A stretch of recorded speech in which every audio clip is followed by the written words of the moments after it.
que nos pongamos de pie para leer el texto bíblico que tenemos en esta tarde. Se encuentra en Hechos capítulo 21 y vamos a considerar los versículos del 1 al 14. Aleluya. Cuando lo tengan pueden decir amén. Hechos 21. Vamos a considerar los versículos del 1 hasta el 14. ¿Lo tienen? Amén. Bien. Dice así el consejo de Dios. Después de separarnos de ellos, zarpamos y fuimos con rumbo directo a Cos, y al día siguiente a Rodas, y de allí a Patara. Y hallando un barco que pasaba a Finicia, nos embarcamos y zarpamos. Al habitar Chipre, dejando la mano izquierda, navegamos a Siria y arribamos a Tiro, porque el barco había de cargar allí.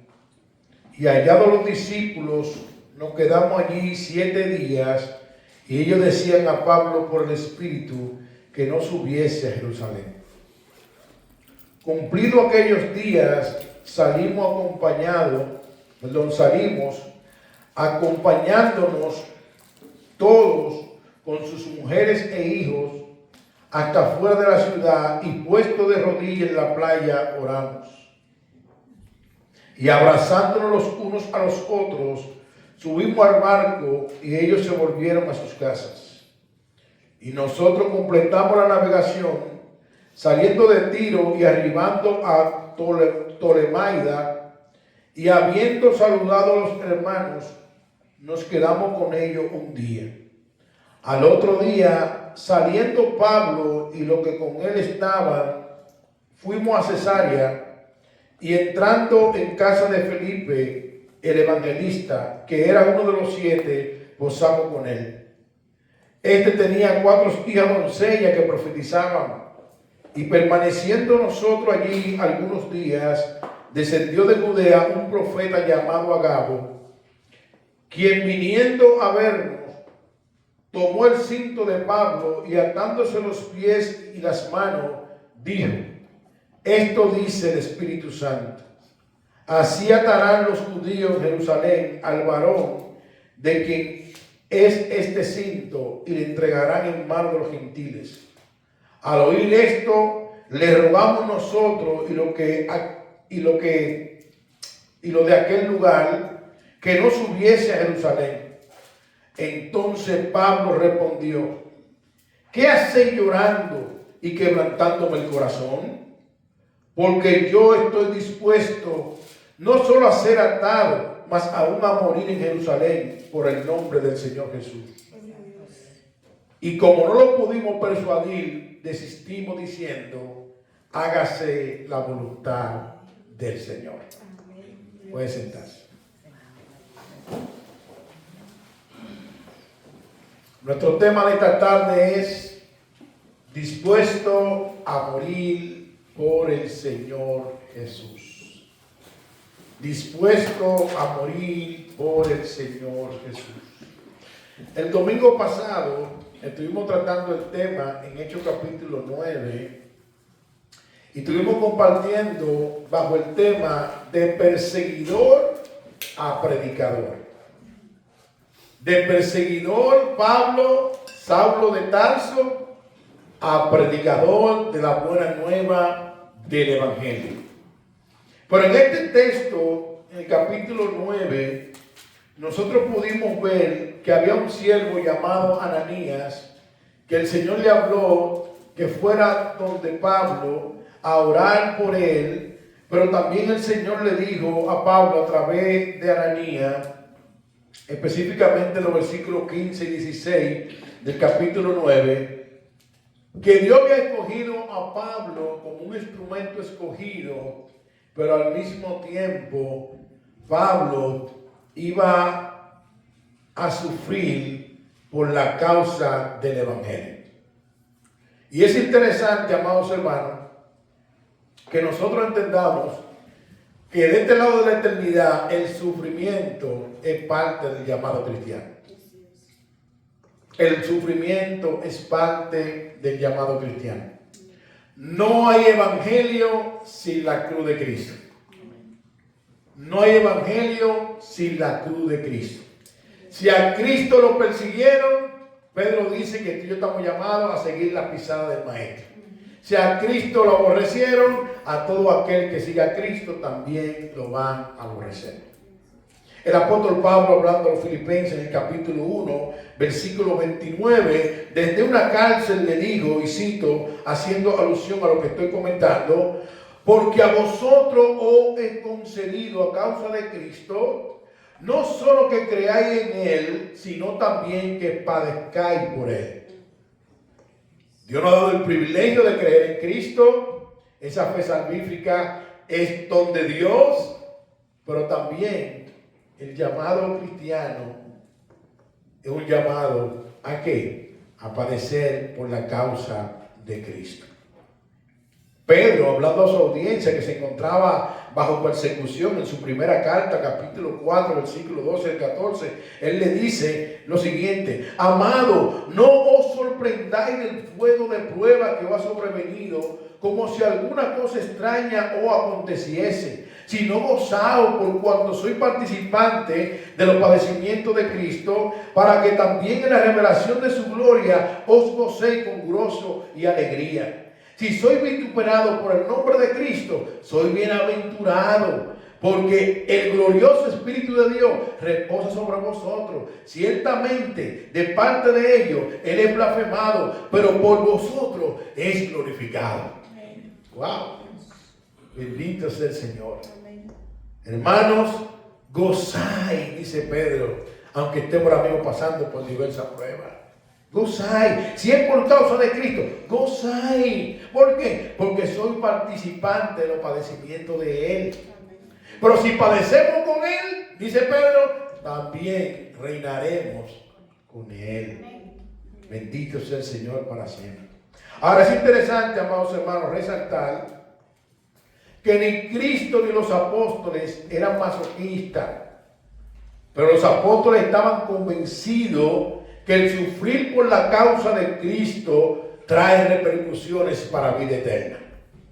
Por eso Pedro, en su primera carta, cito otra vez, capítulo 5, versículos 10 y 11, dice lo siguiente, y cito: mas el Dios de toda gracia, que nos llamó a su gloria eterna en Jesucristo, después que hayáis padecido un poco de tiempo, Él mismo os perfeccione, afirme, fortalezca y establezca. A Él sea la gloria y el imperio por los siglos de los siglos. Amén.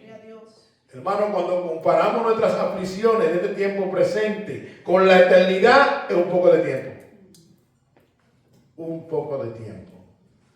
Cuando lo comparamos con la eternidad, es un poco de tiempo. Ahora, ese Dios que nos llamó por su gracia, también ese Dios nos está perfeccionando cada día para moldear en nosotros el carácter de Cristo.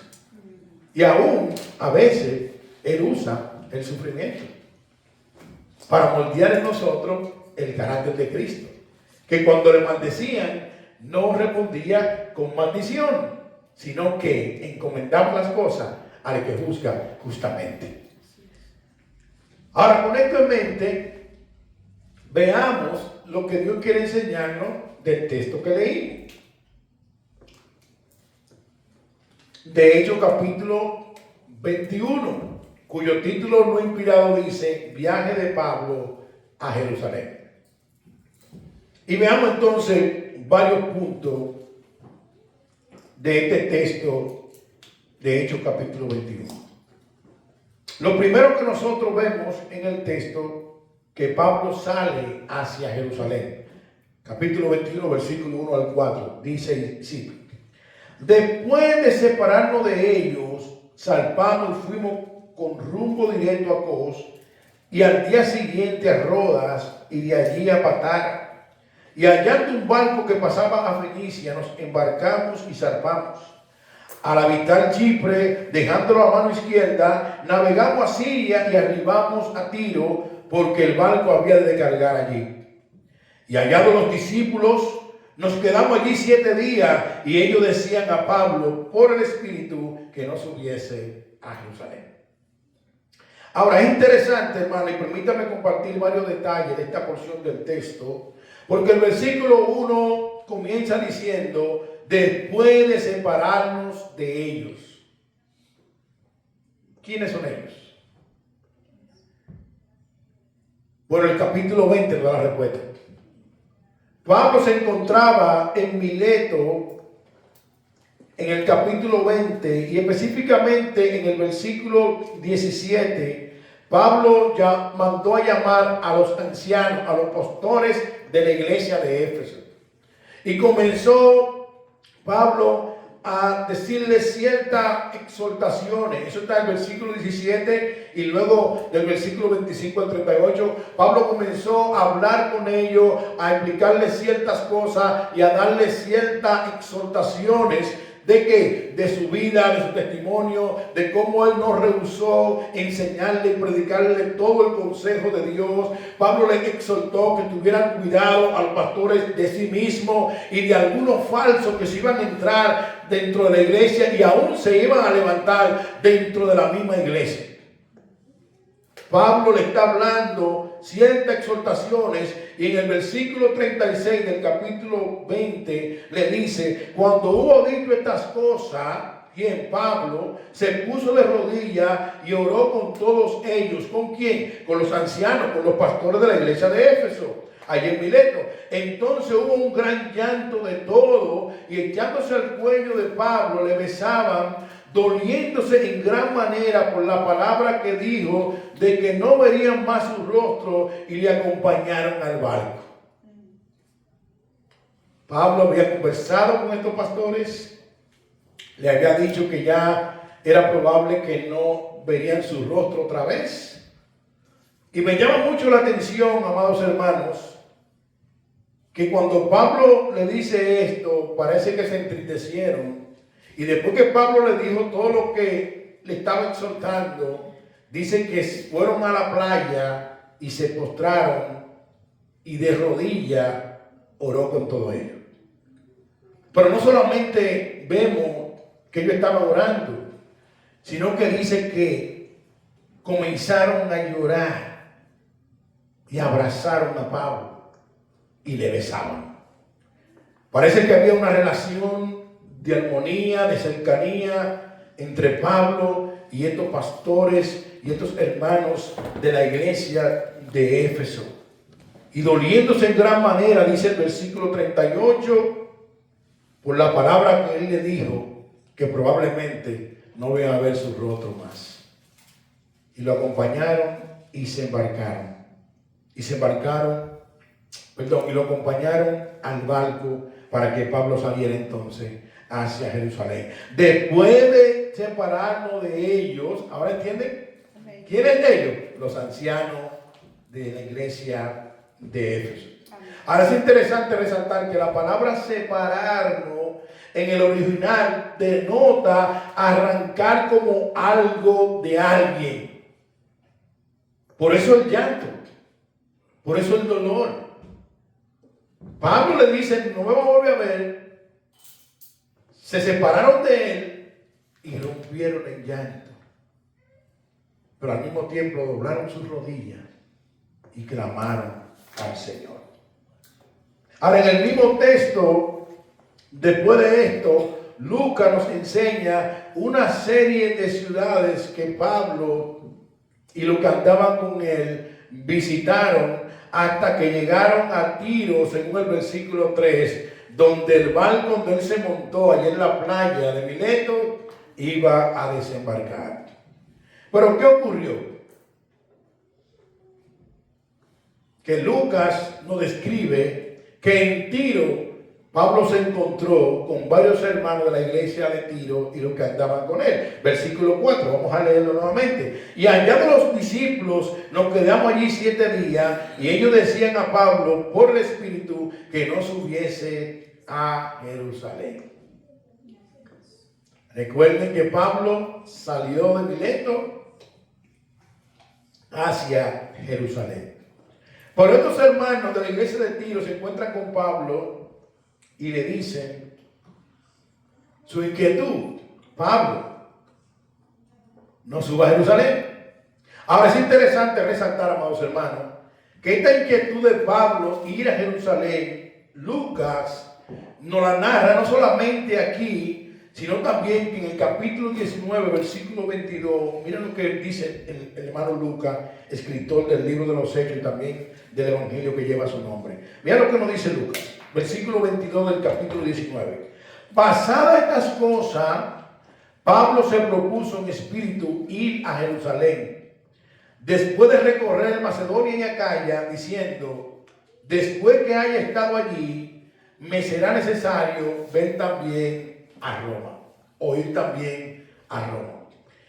Después de cuáles cosas, dice el versículo 21.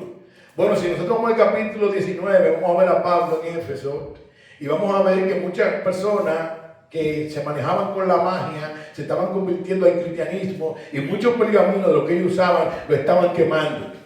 Y un tal Demetrio se levantó en contra de Pablo. ¿Por qué? Porque él decía que Pablo estaba usurpando o estaba persuadiendo al pueblo a que se convirtiera en el cristianismo, y este Demetrio hacía como crucifijo de la diosa Diana, y su negocio estaba siendo afectado, y se levantó contra Pablo y le hizo un lío a Pablo. Pasado estas cosas, Pablo se propuso ir a Jerusalén. Ahora Pablo quería llegar a Jerusalén, y Lucas también lo expresa, de que él quería llegar a Jerusalén antes de la fiesta del Pentecostés. Hechos capítulo 20, versículo 16 dice lo siguiente: porque Pablo se había propuesto pasar de largo a Éfeso para no detenerse en Asia, pues se apresuraba por estar el día de Pentecostés, si le fuera posible, en Jerusalén. Pablo tenía en mente llegar a Jerusalén. Pablo quería llegar antes de la fiesta de Pentecostés. Recuérdense que Pablo había sido escogido por Dios para predicar el evangelio tanto a judíos como también a gentiles. Principalmente ese era su llamado, hacia los gentiles. Él quería llegar antes de Pentecostés. Y pudiéramos preguntar, ¿por qué? Bueno, Pentecostés era una de las 7 fiestas que celebraba el pueblo judío. Y no sé si se recuerdan que en Pentecostés, según Hechos capítulo 2, fue que Dios envió al Espíritu Santo. Y venían muchas personas de todos los lugares, muchos judíos, a celebrar el día de Pentecostés. Y Pablo quería llegar antes de Pentecostés, probablemente para que en esa fiesta tuviera la oportunidad de seguir predicando la buena nueva de salvación, el Evangelio de Cristo. Él quería ir a Pentecostés. Pero estos hermanos le decían a Pablo por el Espíritu que no fuera a Jerusalén. Wow. Que no fuera a Jerusalén. Pero en Hechos capítulo 20, versículos 22 y 23, en el contexto de la despedida de Pablo de Mileto, miren lo que dice, algo interesante. Ahora, he aquí, ligado yo en espíritu, voy a Jerusalén sin saber lo que allá me ha de acontecer. Dice el 23. Salvo que el Espíritu Santo por todas las ciudades me da testimonio, diciendo que me esperan prisiones y tribulaciones. Wow. Hermano, imagínate que el Señor te haga un llamado, y cuando te llame te diga: ¿sabes qué es ahí? Te esperan prisiones y tribulaciones.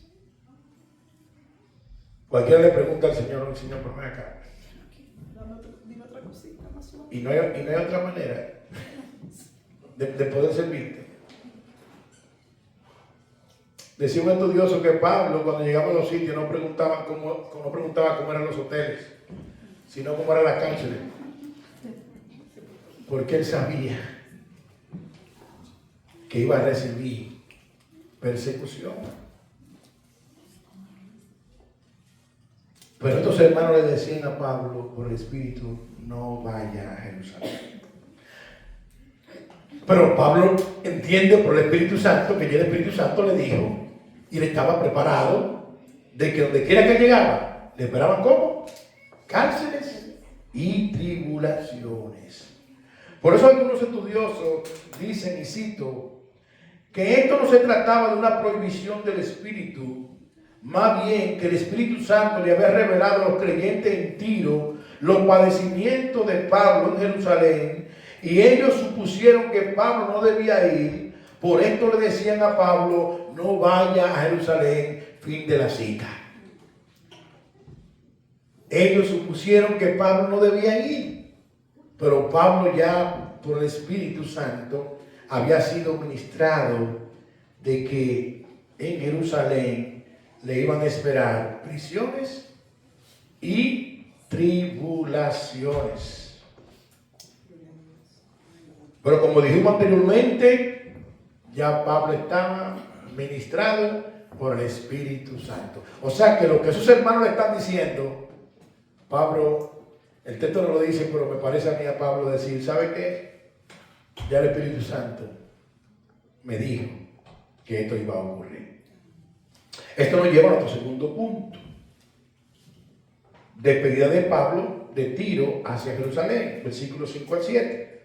Cumplidos aquellos días, salimos acompañados todos con sus mujeres e hijos hasta fuera de la ciudad, y puestos de rodillas en la playa, oramos.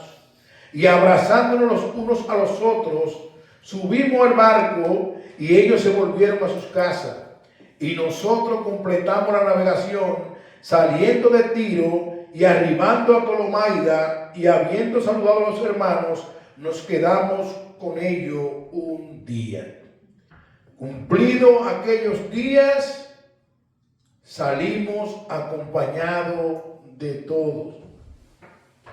El apóstol Pablo también podemos ver que como se despidió de los ancianos en Mileto en la playa y se arrodillaron aquí en Tiro, también cuando duraron los días que iban a durar allá, puestos de rodillas en la playa, también oraron conjuntamente con esos hermanos. Y abrazándolos unos a los otros, subimos al barco, ellos se volvieron a su casa y nosotros seguimos a Tolemaida. Allá en Tiro, el apóstol Pablo duró alrededor de unos días, y aquí en Tolemaida duró un día y salieron hacia Jerusalén. Lucas nos narra que después de estos 7 días en Tiro, se despidieron de rodillas orando. Después fueron a Tolemaida, duraron un día y también se despidieron de esos hermanos. Eso nos lleva a nuestro tercer punto. Lucas nos narra que llegaron a Cesarea y posaron en casa de Felipe. Versículo 8 al 12. Dice, al otro día, saliendo Pablo, que con él estábamos, fuimos a Cesarea, y entrando en casa de Felipe, el evangelista, que era uno de los 7, posamos con él. Este tenía 4 hijas doncellas que profetizaban. Y permaneciendo nosotros allí algunos días, descendió de Judea un profeta llamado Agabo, quien viniendo a vernos, tomó el cinto de Pablo y atándose los pies y las manos dijo, esto dice el Espíritu Santo, así atarán los judíos en Jerusalén al varón de quien es este cinto, y le entregarán en manos de los gentiles. Varias cosas que quisiera resaltar de este texto.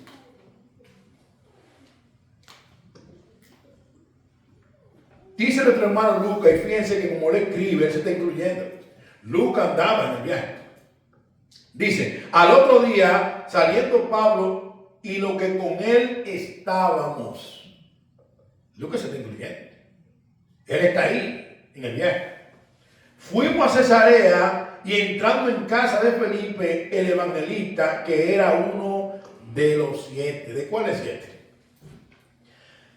Bueno, Felipe fue uno de los elegidos de los 7 diáconos que en Hechos capítulo 6 se eligieron. Felipe era uno de ellos, conjuntamente con Esteban. Felipe estaba ahí y él era uno de esos 7. Pero también Lucas dice Felipe el evangelista. Felipe fue uno que predicó en Samaria.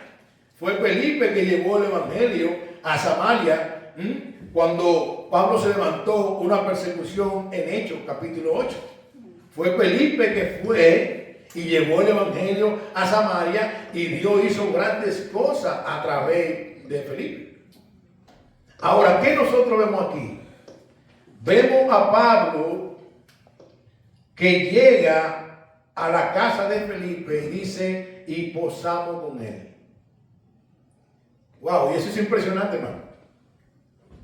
Porque Pablo fue perseguidor. Felipe llegó a donde él estaba, viviendo, establecido con su familia, por causa de la persecución de Pablo. En otras palabras, Saulo de Tarso era enemigo de Felipe. Sin embargo, aquí, ¿qué nosotros estamos viendo? Que Pablo está disfrutando de la hospitalidad de Felipe por causa del evangelio. Hermano, el evangelio tiene un poder transformador que nos ayuda a vencer el mal con el bien. Amén. Y a no pagar mal por mal. Pablo ahora, siendo siervo de Cristo, al igual que Felipe, estaba disfrutando de la hospitalidad. ¿Y sabe qué dice el texto? Que no solamente Pablo, sino los que andaban con él, se quedaron unos días en la casa de Felipe. ¡Wow! Hermano, ¿no te llena de gozo eso? Hermano, Pablo buscaba a la gente para matarlo y para llevarlo a la cárcel a Jerusalén. Y Felipe en una ocasión tuvo que coger su maleta y decirle a su familia, vamos, que por ahí anda Saulo. Y ahora Pablo llega a la casa de Felipe. Y Felipe le sirve como un siervo transformado por el poder del evangelio. ¿A quién? A uno que camino a Damasco fue transformado también por el poder del evangelio. Amén. El evangelio es poderoso. Amén. El evangelio tiene un poder transformador. Amén. Pero también Lucas nos dice que este Felipe tenía 4 hijas que profetizaban. Y aquí yo quisiera hacer un paréntesis porque mucha gente ha malinterpretado este texto. Durante el periodo fundacional de la iglesia, que creemos que la iglesia empezó después de Pentecostés, de Hechos capítulo 2. Es decir, cuando el Nuevo Testamento todavía no estaba escrito, Dios le dio el privilegio tanto a hombres como a mujeres de hablar de parte de Él. Cuando el Nuevo Testamento no estaba escrito o no se había completado. Y aquí vemos el caso de las hijas de Felipe. Dios le dio el privilegio de hablar de parte de Dios de una manera infalible porque el Nuevo Testamento no se había completado. En el 397 después de Cristo, el canon bíblico ya se cerró. No hay revelación doctrinal nueva. Lo que Dios quiso que se supiera, ya lo tenemos en la Biblia. Amén, hermano. Amén. Estas muchachas profetizaban, pero no quiere decir que ya eran pastoras. Porque mucha gente ha cogido de eso para decir, mira, la chica de Felipe profetizaba, la mujer puede ser pastora. No, la Biblia prohíbe eso.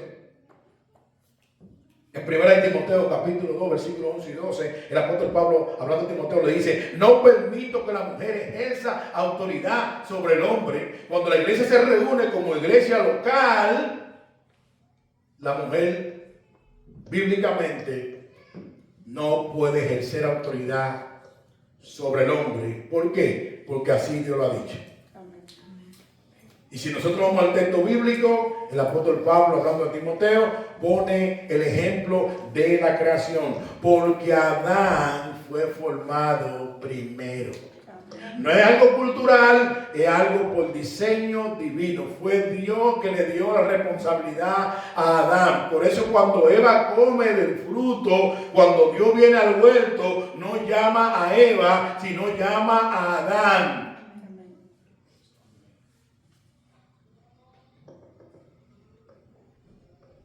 Dios permitió esto, pero ya el canon bíblico se cerró.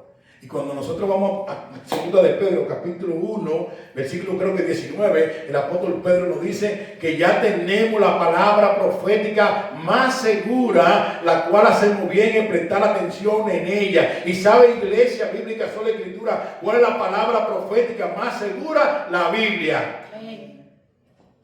La Biblia. Ya nosotros la tenemos. Ahora, como dije, en el fundamento de la iglesia, que es lo que vemos en el libro de los Hechos, Dios usó a las hijas de Felipe, pero también vamos a ver que usó un hombre llamado Agabo. Pero es interesante que si nosotros vamos al texto, vemos que Lucas nos dice que ellas profetizaban, pero Lucas no nos dice dónde ellas ejercían ese don, sino que ellas profetizaban. Ahora, luego de que el versículo 9 nos enseña que Felipe tenía estas 4 hijas que profetizaban, en los versículos 10 y 11, Lucas nos narra que vino un hombre llamado Agabo y ilustró los padecimientos de Pablo. Dice el texto bíblico, y permaneciendo nosotros allí algunos días, descendió de Judea un profeta llamado Agabo, quien viniendo a vernos tomó el cinto de Pablo y atándose los pies y las manos dijo: esto dice el Espíritu Santo, así atarán los judíos en Jerusalén al varón de quien es este cinto y lo entregarán en manos de los gentiles. Agabo fue un profeta que Dios usó en el libro de los Hechos. Cito nuevamente, hasta que el canon se cerró, o sea, el Nuevo Testamento se completó. Agabo fue usado por Dios y profetizó en el capítulo 11, donde se cumplió una hambruna que pasó en el pueblo. Y aquí está diciendo los padecimientos, o ilustrando con este cinto. Era como una, no era una correa, sino era como un lienzo largo, y se amarró las manos y los pies para ilustrar lo que le iba a pasar a Pablo. ¿Me siguen la idea, iglesia? Amén. Agabo hizo lo que los profetas del Antiguo Testamento hacían, que a veces Dios le daba una palabra y ellos iban al pueblo e ilustraban con algo lo que Dios le quería hacer. Y eso está haciendo Agabo aquí, ilustrando los padecimientos de Pablo. Ahora, nuestro cuarto punto nos lleva a los versículos 12 y 13. El ruego de los hermanos para que Pablo no vaya a Jerusalén y la disposición de Pablo de ir aunque le costara la vida. Dice el versículo 12 al 13. Al oír esto, le rogamos nosotros y los de aquel lugar que no subiese a Jerusalén. Pero entonces Pablo respondió: ¿qué hacéis llorando y quebrantándome el corazón? Porque yo estoy dispuesto no solo a ser atado, mas aún a morir en Jerusalén por el nombre del Señor Jesús. Wow. Ahora, amado, aquí hay un detalle impresionante, muy impresionante, ya que aquí podemos ver otra vez, por segunda vez, hermanos rogándole a Pablo, diciéndole: no vaya a Jerusalén. Pero Pablo estaba convencido de que el Señor le estaba guiando hacia Jerusalén y quería llegar antes de Pentecostés. Ahora bien, mientras yo preparaba este sermón y ver a estos hermanos insistiendo: Pablo, no vaya a Jerusalén, Pablo, no queremos que te acontezca esto, me recordé, ¿sabe de quién? De Pedro. Mateo capítulo 16, versículos 21 al 24. en el contexto cuando Jesús le decía a los discípulos que iba a subir a Jerusalén. Mira lo que dice el texto bíblico. Desde entonces comenzó Jesús a declarar a sus discípulos que le era necesario ir a Jerusalén y padecer mucho de los ancianos y de los principales sacerdotes y de los escribas y ser muerto y resucitar al tercer día. Entonces Pedro, tomándolo aparte, comenzó a reconvenirle diciendo: Señor, ten compasión de ti, en ninguna manera esto te acontezca. Respuesta de Jesús: pero él, volviéndose, dijo a Pedro: quítate delante de mí, Satanás, me eres tropiezo, porque no pone la mira en las cosas de Dios, sino en la de los hombres. Wow. Qué paralelo. Probablemente la intención de Pedro no era mala, humanamente hablando. Pero ¿sabe qué? Jesús lo reprendió, porque en ese momento era el diablo que estaba usando la boca de Pedro, porque era necesario que Jesús fuera a Jerusalén para el cumplimiento del propósito de Dios, que ya estaba profetizado por Isaías en el capítulo 53. Por eso que dice el texto bíblico: desde entonces comenzó Jesús a declarar a sus discípulos que le era necesario, oye bien, le era necesario ir a Jerusalén, porque en Jerusalén se iba a cumplir todo lo que Isaías había profetizado en el capítulo 53. Cristo iba a cumplir el propósito del Padre. Su muerte era parte del plan soberano. Mira lo que dice Isaías 53, versículo 10. Con todo eso, Jehová quiso quebrantarlo, sujetándole a padecimiento. Cuando haya puesto su vida en expiación por el pecado, verá linaje y vivirá por largos días, y la voluntad de Jehová será en sus manos prosperada. Todo lo que le ocurrió a Cristo no fue casualidad.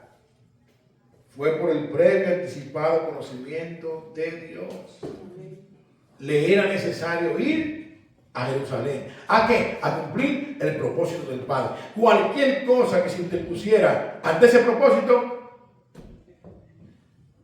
era del diablo, si lo reprenda. Ahora, en Hechos 20:24, Pablo estaba convencido de su llamado, cueste lo que le cueste. Mira lo que dice el verso 24 del capítulo 20 del libro de los Hechos. Pero de ninguna cosa hago caso, ni estimo preciosa mi vida para mí mismo, con tal de que acabe mi carrera con gozo y el ministerio que recibí del Señor Jesús, para dar testimonio del Evangelio de la gracia de Dios. Wow. Pablo estaba dispuesto, y para Pablo era un gozo sufrir por la causa de Cristo. Pablo quería ser diligente con el ministerio que Dios le había encomendado, y ya él le había dicho a través de Ananías en el capítulo 9 que él iba a sufrir por la causa de Cristo. Pero hubo uno más grande que Pablo, nuestro amado y glorioso Salvador, que cuando él iba a la cruz, dice el escritor de los Hebreos capítulo 12 versículo 2, iba con gozo. Mira lo que dice el texto bíblico: puesto los ojos en Jesús, el autor y consumador de la fe, el cual por el gozo puesto delante de él sufrió la cruz, menospreciando el oprobio, y se sentó a la diestra del trono de Dios. Pablo estaba resuelto. Si tenía que morir por causa del Evangelio, él estaba resuelto. Pero nuestro amado Redentor, nuestro Señor Jesucristo, cuando fue a la cruz, o cuando iba a la cruz, dice el texto bíblico, iba con gozo. Ahora pregunto, ¿por qué?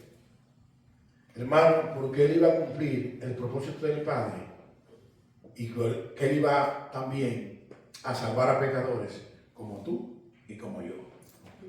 Cuando Cristo iba a la cruz, iba con gozo, porque iba obedientemente a cumplir el propósito del Padre, aún le costara la muerte de cruz.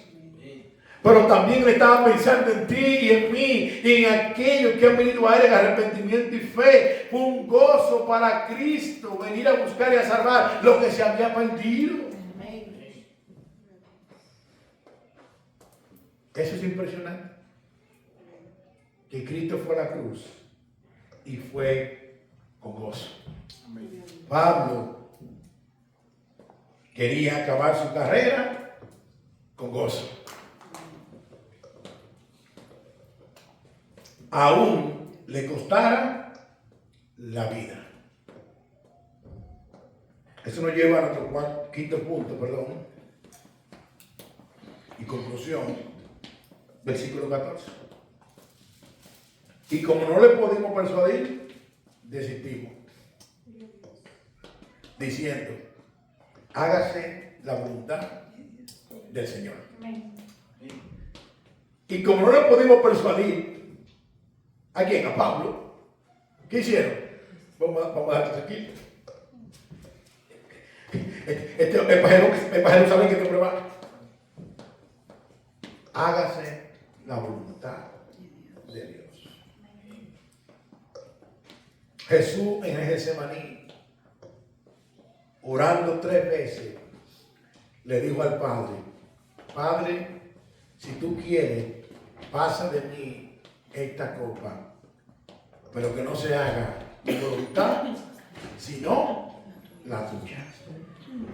¿Y sabe qué ocurrió? Que se hizo la voluntad de Dios. ¿Se hizo el qué? La voluntad de Dios. Cristo fue a la cruz a morir por pecadores como tú y como yo. En Romanos 12, versículo 2, la Biblia nos enseña que la voluntad de Dios es buena, es agradable y ¿qué? Y perfecta, aunque sea contraria a la tuya y a la mía. La voluntad de Dios es buena, es agradable y es perfecta, aunque sea contraria a la nuestra. La de Dios es mejor. Por eso decía un estudioso, y permítame compartir esto, la voluntad de Dios no siempre nos llevará por el camino más fácil. Oigan esto, hermanos, esto es importante. La voluntad de Dios no siempre nos llevará por el camino más fácil. Pero podemos estar seguros que Dios siempre nos llevará por el mejor camino. Porque Dios nunca se equivoca. Fin de la cita. Voy a repetir otra vez, hermano. Mira, si quisiera que tú te quedes con algo de este sermón, es que la voluntad de Dios no siempre nos llevará por el camino más fácil. El Espíritu Santo le dijo a Pablo, te esperan prisiones y tribulaciones. Wow. Pero podemos estar seguros que Dios siempre, no alguna vez, siempre nos llevará por el mejor camino, porque Dios no se equivoca. Fin de la cita. En su providencia divina, esta doctrina, la doctrina de la providencia, enseña que no hay nada que ocurra en la creación de Dios sin que Dios no tome control. Ahí donde tú estás ahora mismo, la providencia te tiene ahí. Ahora, en lugar de preguntarle a Dios el por qué, preguntémosle para qué. Porque a los que aman a Dios, todas las cosas operan a bien. Esto es algo que conforme a su propósito. Son llamados. Hay cosas que tú y yo no vamos a entender, pero Dios sabe por qué las permite. Y a los que aman a Dios, todas las cosas ayudan, operan a bien.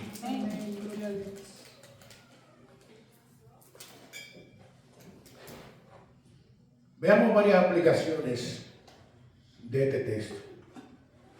Y lo primero es una pregunta. Estoy dispuesto yo a seguir a Cristo, cueste lo que me cueste.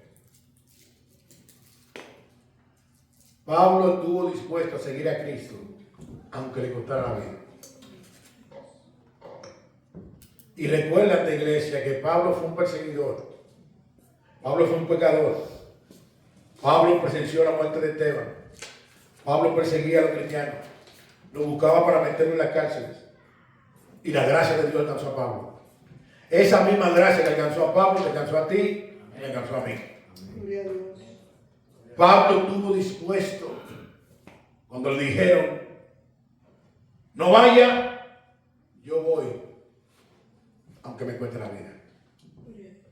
Yo estoy dispuesto a morir por el nombre del Señor Jesús. Pablo estaba dispuesto a entregarse por entero a Cristo.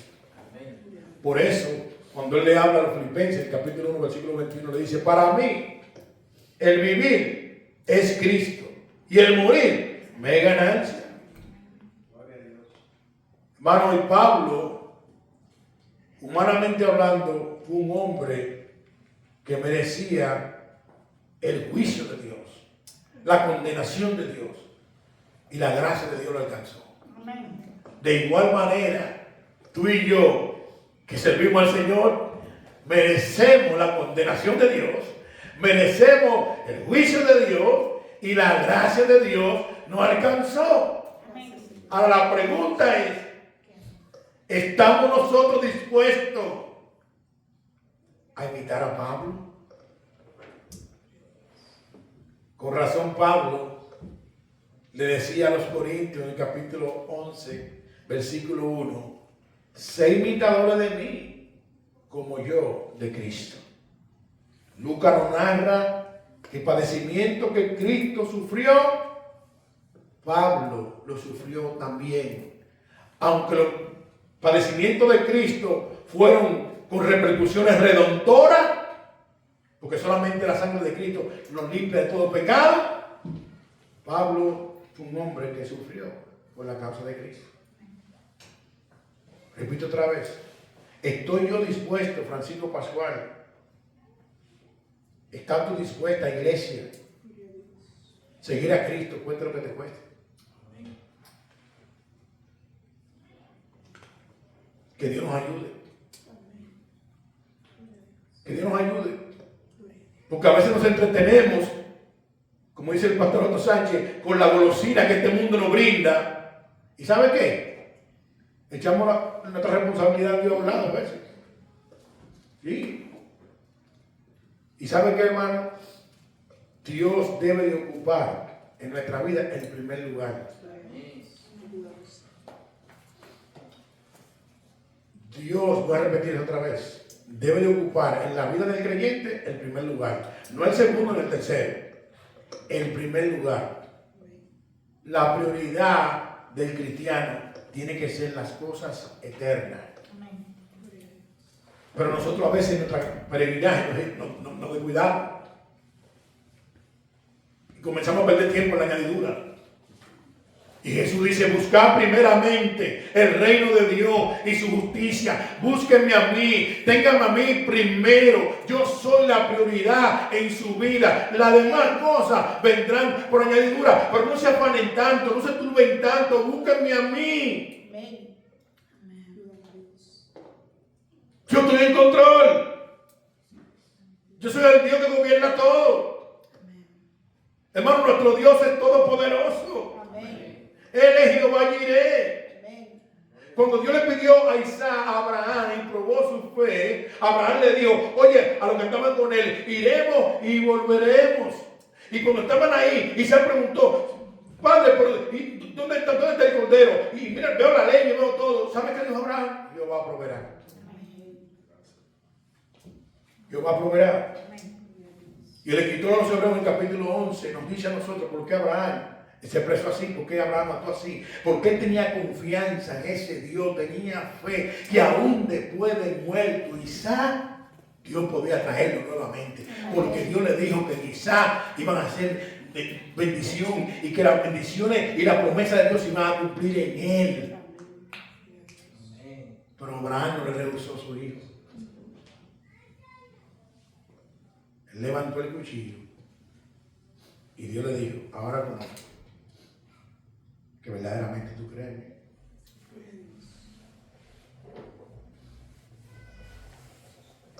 Y se le dio a Abraham el nombre del Padre de la fe. Estoy dispuesto a seguir a Cristo, cueste lo que me cueste. Y lo que voy a decir ahora no lo tome personal, pero es una realidad, porque me ha pasado a mí. A veces nosotros queremos quedarnos en la cama. Sí, me acomodamos.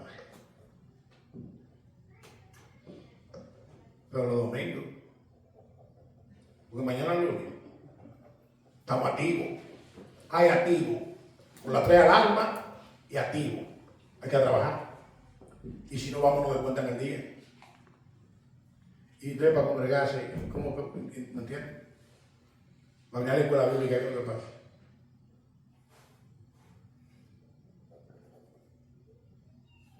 Donde venimos aquí a aprender y a adorar al que nos limpió, al que nos salvó, aquel que si no lo hubiera alcanzado, ¿qué sería de nosotros?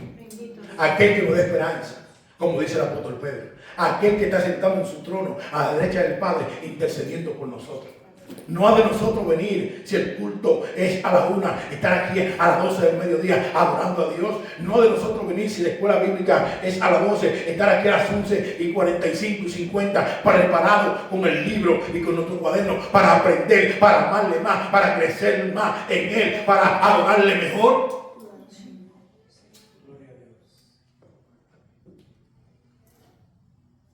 Estoy dispuesto yo a seguir a Cristo, cueste lo que me cueste. Si viene un familiar mío el domingo, el día del Señor, bueno, que venga a orar. Hoy es el día de mi Dios. Sí, que venga conmigo para la iglesia. Si no, que me espere allá. Pero a veces nosotros, no, espérate. No. Es que hoy es el día del Señor. Hoy es el día de yo encontrarme con mi papá. Hoy es el día de yo adorar a mi Dios, que me limpió, que me rescató. No. Si tú quieres, acompáñame. Si no, yo vengo a las 3:30 de la tarde, a las 4 de la tarde, espérame ahí, no morita. ¿Y sabe qué, hermano? Con eso nosotros predicamos. ¿Sabe por qué predicamos? Porque le ayudamos a entender a ese hermano, amiga, primo o demás que nos visite, que el Dios que nosotros adoramos no es un Dios trivial. Es un Dios santo, santo, santo, y que merece tener en nuestra vida el primer lugar. Amén. Recordemos, amados hermanos, que en Juan 16:33, Jesús dijo, en este mundo tendré aflicción. Pero también dijo, pero confiad, yo he vencido al mundo. Aunque pasemos lo que pasemos, Él está con nosotros. Pablo, hablando de los Corintios, segunda carta, capítulo 4, versículos 17 y 18, dice, porque esta leve tribulación momentánea produce en nosotros un cada vez más excelente y eterno peso de gloria, no mirando nosotros las cosas que se ven, sino las que no se ven. Pues las cosas que se ven son temporales, pero las que no se ven son eternas. Amén. Las que no se ven son eternas. Las que se ven son temporales, hermano. No nos olvidemos de eso. Todo lo que tú puedas ver con tus ojos, y yo también, es temporal. Y aunque tú estés pasando lo que estés pasando, cuando lo comparo con la eternidad, Pablo dice, esta leve tribulación momentánea.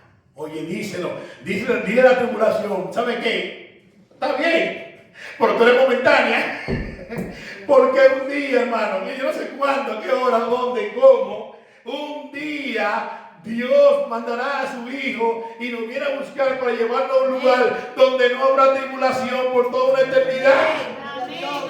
Gloria a Dios. Si quiere aplaudir, apláudele. La tribulación que pasamos en toda la eternidad es leve. Cuando lo comparo con la eternidad, tenemos esperanza. Dios nos hizo renacer para una esperanza viva, nos dice Pedro. Tenemos una herencia en los cielos, en un lugar donde la polilla y los ríos no corrompen. Hermano, cuando comparamos los sufrimientos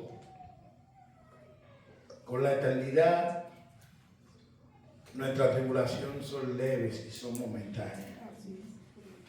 Y por último, iglesia, nunca olvide, nunca olvide,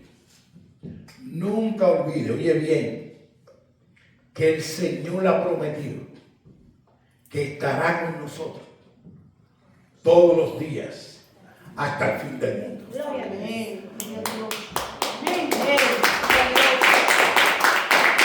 Pastor, es que yo no lo siento. El evangelio no se vive de sentimiento. El evangelio se vive de convicción. El sentimiento viene y va.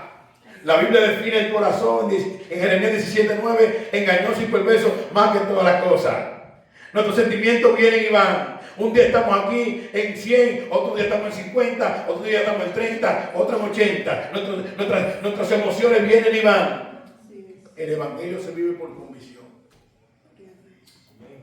De creer en lo que Dios ha dicho en su palabra. Porque Él no miente. Él no se equivoca. Él no es hijo de hombre para mentir ni para arrepentirse. Y Jesús dijo, literalmente, estaré con ustedes todos los días hasta el fin del mundo. Amén. Que fulano te abandonó, que fulano te dejó, el mejor está contigo. Amén. Oh, el mejor, el perfecto, el santo, el puro, el verdadero, el inmaculado, el que viene a buscar, está contigo como poderoso gigante y con sonríe de la vida. Amén. En medio de la tribulación, repito otra vez, Jesús prometió que estará con nosotros todos los días hasta el fin del mundo. Amén. Que Dios nos ayude a estar dispuestos a darlo todo por la causa de Cristo. Porque ¿sabe qué? Él dio todo por cada uno de nosotros, sin nosotros merecemos.